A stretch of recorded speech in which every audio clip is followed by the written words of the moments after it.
हमारा परदेसी मोर सजना।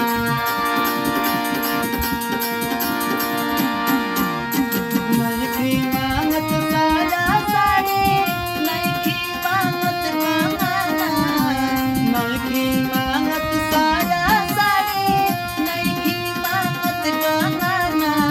रहता आँखी के सोझा हमारा परदेसी मोर सजना। रहता आँखी के सोझा हमारा परदेसी मोर सजना।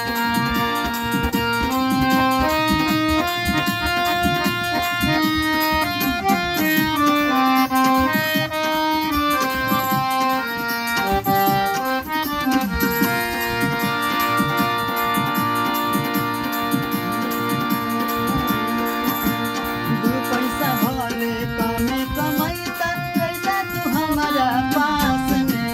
हाय पैसा करत रहेला, ई बात जरा पे सालेला।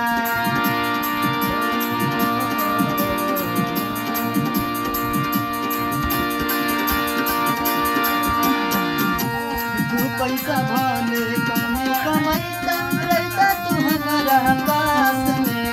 बोल लेता कतही किराना दुखनिया, जिंदगी बिताईता साथ में। नइखी मांगत साया साड़ी, नइखी मांगत साया साड़ी, नइखी मांगत गहना।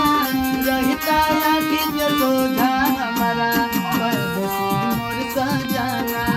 रहता आँखी के सोझा हमारा परदेसी मोर सजना।